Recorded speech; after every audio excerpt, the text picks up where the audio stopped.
Ben Karadenizliyim. Hiç Kürtlükle uzak yakın bir alakam yok. Ahmet Kayaloğlu'nda bir bağım yok.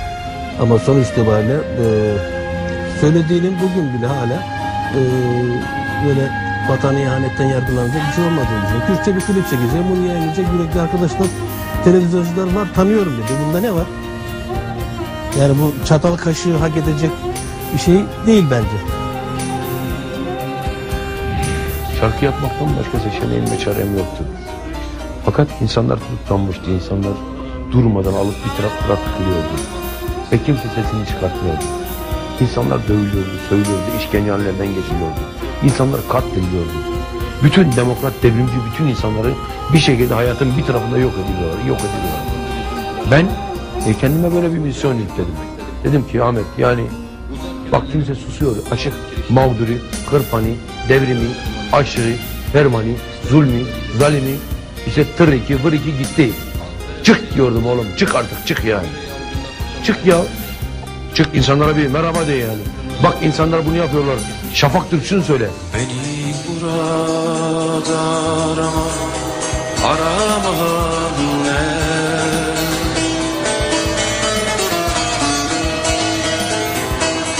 Kapıda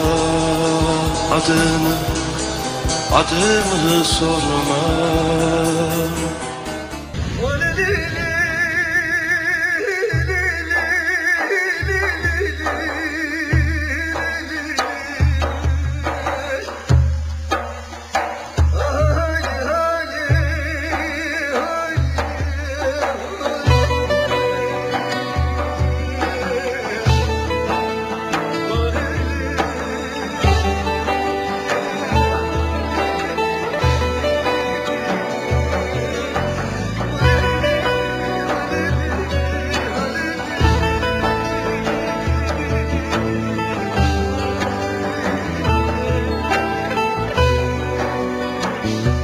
Hep bir göç hali bizimkisi.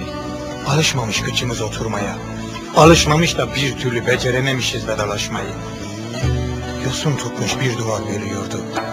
6 yıl kadar oldu yan yana yürümeyeli. Göz göze bakıp konuşmayalı. Mahkeme dönüşü karşılaştık Malta'da. Revirde dönüyordu gardiyanların arasında. Oy bibimin oğlu, yeşil vereler içinde duvar olurken dostluğumuza aynı pınardan su içtiğimizi ne tez unuttum. Bir şey söylemeye çalışıyordu gözleriyle. Hep böyle yapardı. Çocukluğumdan bilirim. Biriktirirken çocukluğumuzu sanayağı kuyruklarında sıkıntısını gözleriyle anlatırdı. Sokuldu yanıma. Biliyorum gideceksin. Sana gitmek düştü. Götür sendeki beni bozkırlara. Tandırdan çıkmış sıcak ekmektir. Buz gibi sularından iç memleketimin. Yüreğine zurasında saklı tuttuğu mektubu bırakıverdi avucundan avucuma. Bunu karıma ver. Çocukları öp benim yerime. Anama yalan söyle. İyi sayılı günler geçerdi. İlaçlarını düzenli alıyor. Artık öksürmüyor de. Yumruk geldi oturdu boğazıma. Ancak gözlerimle olur diye bildim. Oysa gök gürültüsü gibi öksürür. O lanet duvarlar sarsılırdı sesinden. Kekom benim. Ekmeğimin kokusu. Aşımın tuzu. Yüreğimin daim dostu. O koca bedenden küçücük çocuklar taşıyan güzel adam nasıl da yakışırdı baba yadigarı. Oltu taşı tesbih elini. Tahta taburede otururken kahve önünde selamsız sabahsız konmazdı kimseleri.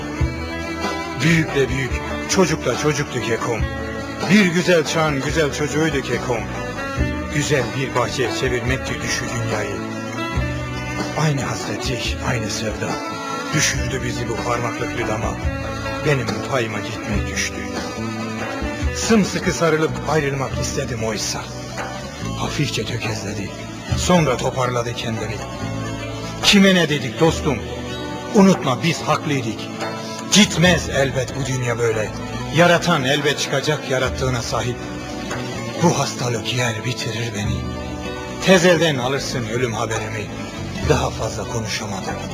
Bir çift yaş oldu gözlerinde nehir. Gürledi gökyüzü. Yeşerdi bir anda bütün kurak topraklar. Daha alıştıramamıştım kendimi dışarılara. Yine sözünü tuttu kekom. Eşini aramışlar. İşlemlerinizi yapın, gelin ölünüzü alın diye. Bir sayrılık halinde düştüm yollara. Bir türlü taşımıyor romatizmali bacaklarım. Alışmamış yüreğimiz dost ölümlerine. Küçülmüş buldum dev adamı yatağında. Düşmüş kaküllü alnına. Yüzünde hoş bir gülümseme. Bitti artık sancılı günler keko. Bir satır haber düşmeyecekler ölümüne. Eğildim sarıldım boynuna. Biliyorum buradasın. Ölümüne rahmet okumayacağım. Yakışmadı sana ölüm. Söz yaşatacağım bendeki seni. Duracağım genç çocuklarla halaya. Cirit koşturacağım. Sevdalanacağım hayatta iki kişilik. Aynı kahvede, aynı taburede. Senede bir de olsa çay yudumlayacağım gözlerinle. Yakışmadı ölüm sana kekom, yakışmadı. Rahmet okumayacağım sana. Bu yüzden iyi geceler demekten başka bir şey düşmüyor bana, düşmüyor.